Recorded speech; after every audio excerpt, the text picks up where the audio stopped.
Hi guys, this is Michelle, Deception Bytes, and it is Tuesday, August 21st, and it's 10:30 p.m. Eastern Time.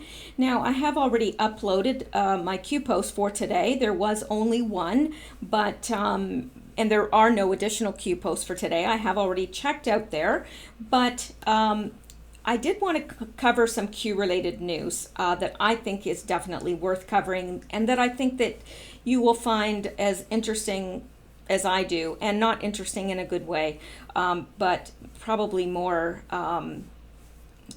some of this stuff is really enraging. I'm just going to warn you in advance. So if you're not in the mood to be enraged, then you might want to skip this, because I'm pretty positive it's going to enrage you, as it did me and reduced me to tears, some of this stuff. But let me go ahead and start. Now, this is the first thing I want to cover, and I know you may be hearing it in the mainstream news, and I don't think you're getting the proper story in the mainstream news from what I understand, because I've been looking into this, and I just don't think the mainstream news is covering it. Of course, they're putting their little slant on it, of course, and when does the mainstream media ever seem to get it right anymore? But of course, they weren't covering it at all until some people started bringing it up, on, like Laura Loomer and some people like that started bringing it up, and now all of a sudden the mainstream media has jumped in to try to, calm people down about it. But let's just get into it. Additional intentional deception. The U.S. Bank Stadium management clueless about radical E-man. Is it I-man or E-man? I think it's E-man speaking at the Muslim EID event. Now, do you know about the Muslim EID event? Possibly not. Well, apparently they've rented the U.S. Bank Stadium in Minnesota, and there's 50,000 of them meeting as what they call a show of strength. But they are celebrating EID, which is a festival where they sacrifice animals. Now, they don't do it painlessly. They're not being sacrificed painlessly. No, they slit their throats just enough to make them bleed out so that they die slowly and thrash around and make more blood. So this is how they celebrate. And in places where they've celebrated in the past, literally the blood has flowed in the streets. That has caused literally rivers of blood. If you don't believe me, then look it up, because I'm not about to show you the pictures, because they're horrific. Okay, now, Islamic radical imam from Egypt to speak at U.S. Stadium. The Stealth Super EID, or is it IED, Muslim Feast of the Sacrifice National Conference we first wrote about on August 9th, breaking the story nationally, and then again on August 15th, is set to take place at the U.S. Bank Minnesota Vikings Stadium on August 21st and 22nd, and it will be, in fact, a national conference and not a Muslim prayer event, as the Minnesota Sports Facility Authority will tell you if you ask them why isn't this event listed on their website. No coincidence here. Scheduled to occur in the most famous physical iconic structure in Minnesota, our Minnesota Vikings Stadium, U.S. Bank Stadium, has been staked out for occupation now. 50,000 attendees are expected, or unexpected would be the more accurate statement. And for this 2-day event, 3 or 4 days if you consider the arrival date before, as well as the departure date afterwards, which begins at 6 a.m. and continues until 8:30 p.m., according to their very recently created July 14th, 2018 Super EID website. Now it says, check out the video about the Muslim Feast of the Sacrifices, YouTube semi-banned. Well, there's no way. These videos are horrific, and I'm not showing them. I'm not. They're awful. I don't think anybody anybody would want to see them. And if you do, there's something wrong with you. Seriously, that you need to get some help. If you really want to view this kind of thing, then you really honestly need to get some help. I'm not joking. Pretty slick for them to wait until the last month to expose lack of transparency, the website. This so-called Muslim prayer event rivals that of our most recent NFL Super Bowl in terms of numbers of participants, right along with all the logistical public safety and public security issues that all of our advanced preparation entails, to say nothing of the unexplained and unaccounted for housing challenges, Minnesota and surrounding area hotels, food service challenges, public health challenges in terms of 50,000 participants looking for toilet and basic hygiene facility for 4 days, etc. This, as opposed to a recently scheduled and created Super Bowl in that same stadium earlier this year, requiring over a year to prepare the citizens of Minnesota, as well as stadium management and all the security agencies involved, have been given slightly more than 1 month's notice relating to the numbers of people expected to attend, 50,000. This short notice Super EID website has also applied to the dubious and concerning list of speakers at this conference, not a Muslim prayer get-together as advertised, including Ellison, as well as the actual number of expected attendees intentionally hidden from the stadium and Minneapolis city management until this week, when we blew the whistle on this entire scam. And the list of speakers for this massive, largest of its kind in the U.S. ever, Feast of the Sacrifice, are extremely radical and dangerous Muslim speakers, as well as our own Minnesota embarrassment, our no borders promoter, no justice, no peace, race baiting accused serial domestic violence perpetrator congressman, keynote speaker Keith Ellison, inextricably connected with CAIR, the Nation of Islam, MAS, and the Muslim Brotherhood. Strap on your liability seatbelt, Minnesota Sports Facility Authority Board of Directors, General Manager Pat Talty, and Company Director of Event Services Billy Langenstein and Company, and the Minnesota Vikings organization as well. Yeah. On Friday, August 17th, concerned citizens met with the Board of Directors of the Minnesota Sports Facility Authority, MSFA. The MSFA was established by the Minnesota Legislature in 2012 and charged with the design, construction, and operation of a new multi-purpose stadium, now known as U.S. Bank Stadium. A number of questions remain unanswered by the Board of MSFA members and commissioners. Who are these people? One of the most important of these questions is, who will be there? CAIR from DC, the Muslim Brotherhood, CAIRMN,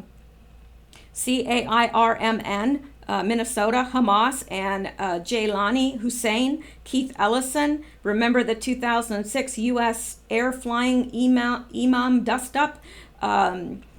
Ihan Omar, Linda Sarsour, the Dearborn, Michigan contingency, Louis Farrakhan, Farrakhan. Other pandering politicians. Who is paying for this? How much? Who actually signed the contract and when? Did you know it was going to be 50,000 people for 2 days straight from 6 a.m. until 8:30 p.m.? What notice and heads up was provided for our Super Bowl event? Security, police, fire, EMT personnel, who's paying for that? FBI, Homeland Security? One speaker who will be there, as per the website of the Super EID event information, is the very dangerous Egyptian imam Walid al-Manis. This imam is actually a sheikh, higher ranked than an ordinary imam. He is not an American, doesn't speak English, and comes straight from Cairo, Egypt, a trainee of the most radical Islamic institution in the world, Al-Azhar University. They give doctorates for things like memorizing and reciting the Quran, as seems to be the case with Dr. Walid al-Manis, based on the scarce information available about him in the public domain. Al-Manis is a member of the senior member of the Permanent Fatwa Committee of the Assembly of Muslim Jurists in America. This is an Islamic institution that passes fatwa judgments. Islam is the law that observant Muslims follow above the laws of the country where they live. As such, it has its own courts which pass on judgments, including death sentences for Muslims who abandon Islam or insult Muhammad. The mission of AMJA is to clarify the rulings of the Sharia which are relevant for those who live in America. Al-Manis's institution has ruled that zakat, financial offerings Muslims give to their mosque, can be used for jihad. This means that all Muslims who give donations to their mosques are potentially compliant enablers of jihad. Anyway, I'm not going to read all of this because there's a lot. Now, what else? What I want to also touch on is this here. Now, something on this scale has never been tried in America before. Imagine 50,000 Muslims praying in an American football stadium for the festival of Eid al-Adha on August 21st and 22nd. If you have never seen animal sacrifice during Eid, check out the last 5 videos here, which I will not be playing, where animals' throats are cut, but not deep enough to kill them instantly, just enough so that they violently thrash around, bleeding out in pain as they lay dying, which can take several minutes. And for what? This is as bad as I can't go there. This event is being billed as Muslim prayer, according to the folks at US Bank Stadium Management. The amplified chanting of Allah Akbar all over that stadium and beyond for 2 days. And I did see something on Laura Loomer's Twitter page that she's there, and there, of course, are non-Muslims there with signs saying, love your neighbor. And over the loudspeakers, they are calling Allah Akbar. Yeah. So, if these people came into the stadium pumped up for this so-called festival and prayer time for Eid, their holiday, imagine what the stadium will look after 2 days of this. Yeah. According to the Super EID website, striving to live by the words of our beloved Prophet Muhammad, peace be upon him, the best of people are those that bring the most benefit to the rest of mankind. We, as an organization, make it our top priority to create a space for coming together, celebrating each other, and empowering one another. However, the whole EID thing is about sacrificing animals. That's what they do. So they're going into this stadium, they're saying, oh no, we're not going to be sacrificing animals. Well, then they're not celebrating EID, because that's what EID is. So what are they doing? Really? You think they're just going to pray there for 2 days? Because I'm thinking not. We are extremely excited to be hosting the first annual EID prayer with dozens of mosques and organizations uniting and showcasing that in our togetherness we have power, and in our togetherness is our way forward. We welcome the Minnesota Muslim community to join us this Eid al-Adha 2018 at the US Bank Stadium. Below is a rather lengthy video from the Third Rail talk about this rather under-the-radar show of Islamic supremacism. And the thing is, they say that this is a show of strength.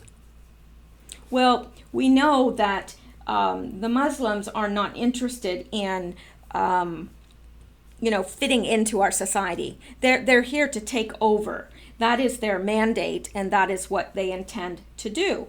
They want to kill anyone who is not Islamic, including you and me. So, what exactly do they mean by this show of power? It makes me nervous.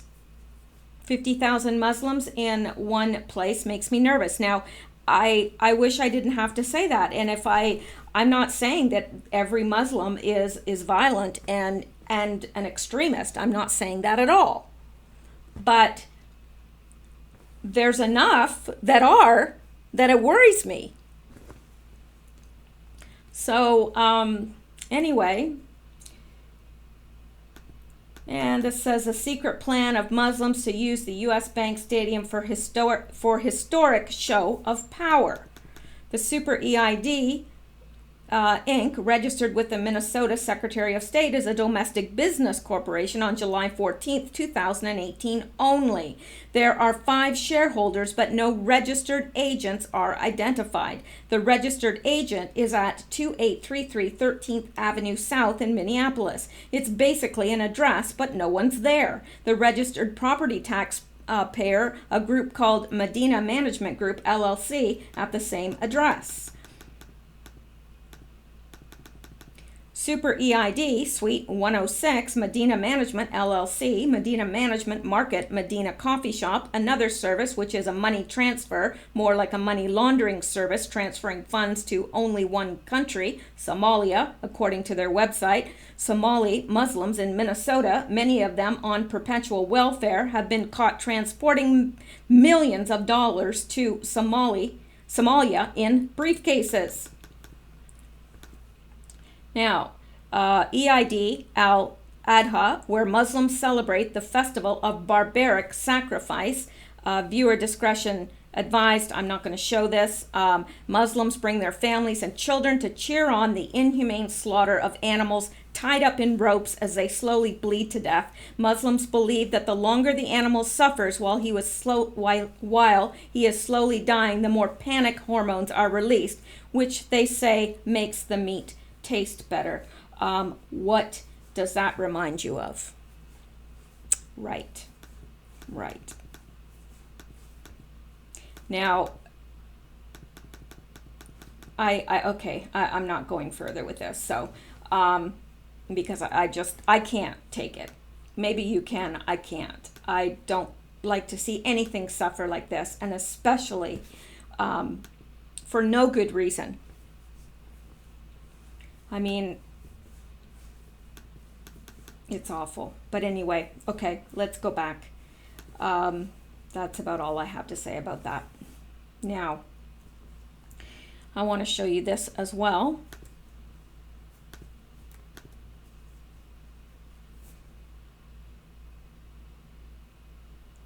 Now, let's...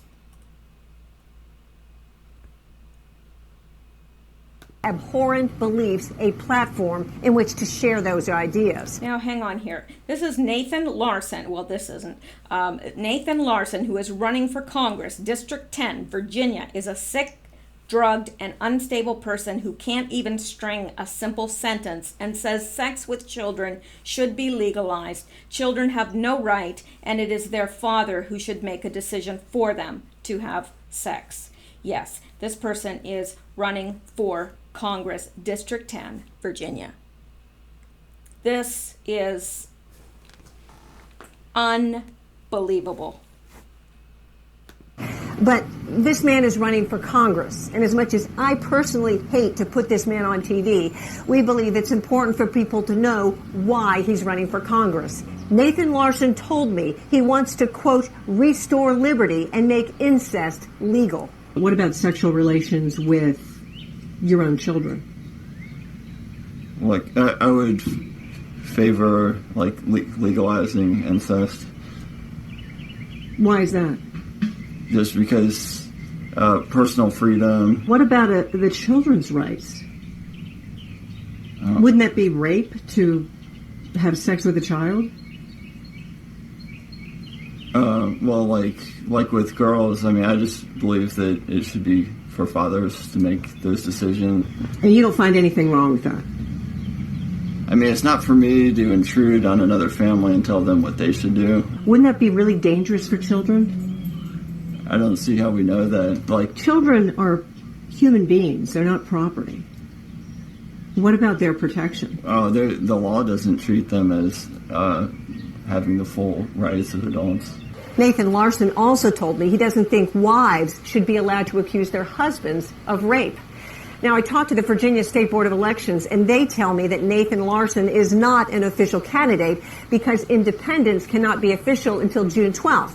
But Larson says he's gotten the required 1,000 signatures and filed the paperwork. He's running in District 10, which is not where he lives. District 10 is represented right now by Republican Barbara Comstock. In Catlett, Peggy Fox. So, yeah. Pretty wild, isn't it? Can you believe that? I really pray that this man does not have a daughter. I pray that he does not. And if he does, I hope that someone is watching that can do something about it and get her out of that situation. It's just unbelievable.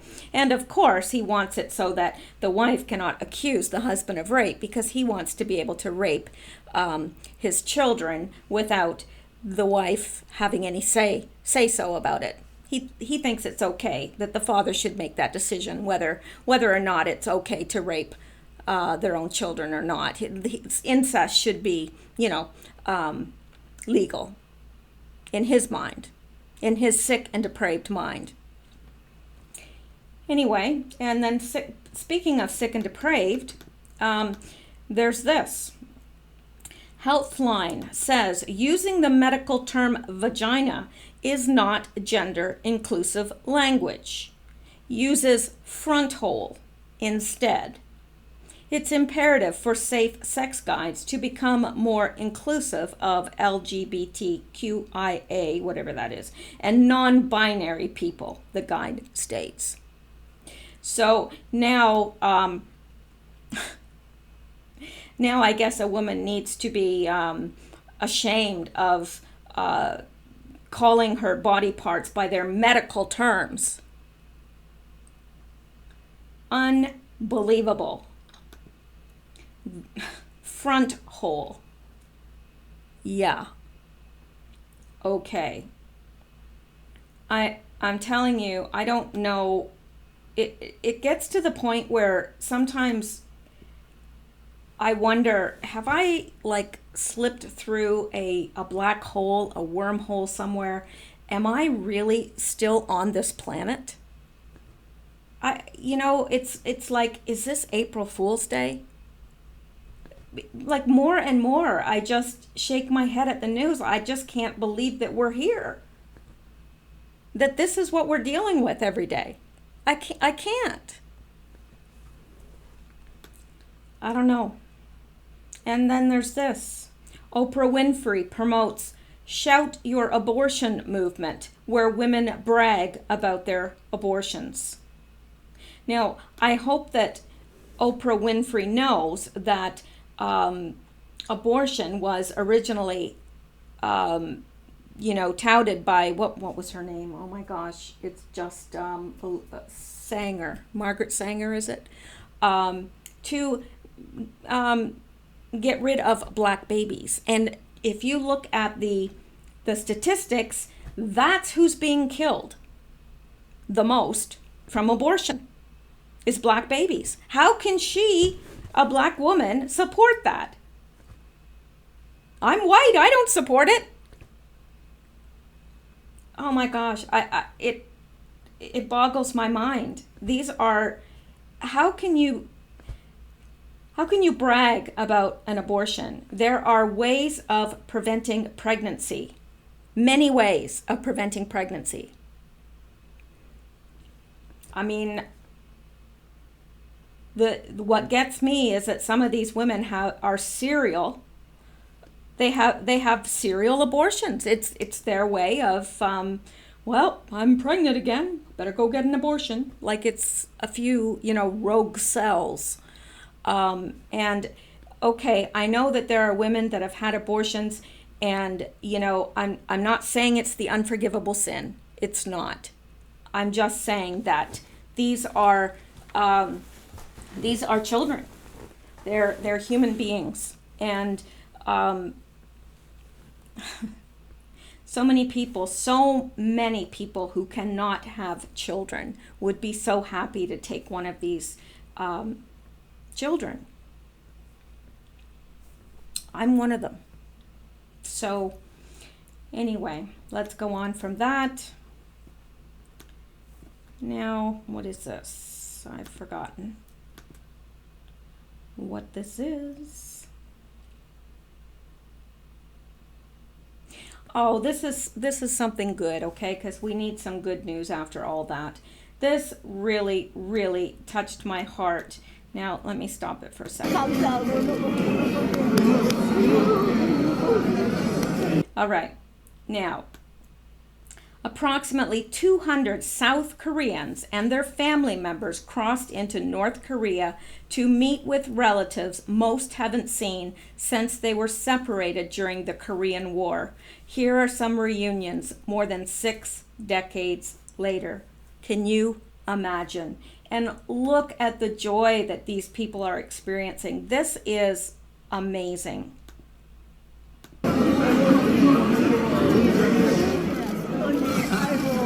언니 너무너무 감사하고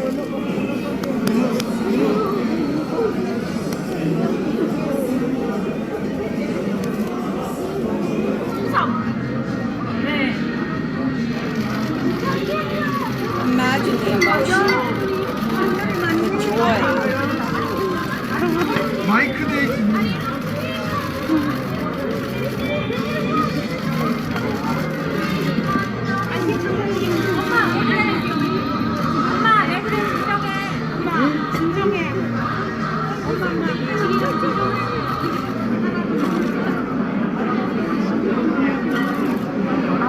I just think this is beautiful, and after the last part of the news that we've seen, I think that we've needed this, and I think I'm going to end it on there because this has kind of been a downer except for this, and I'd like to end it on something positive here. There is other news, but let's end it there for tonight. I'll be back tomorrow with Q posts, if there are Q posts, and if not, there'll be some Q related news and some other things that I'd like to have an opportunity to cover as well at some point. So I hope that you have a good night. I pray that you will stay well and stay safe. I'll talk to you soon.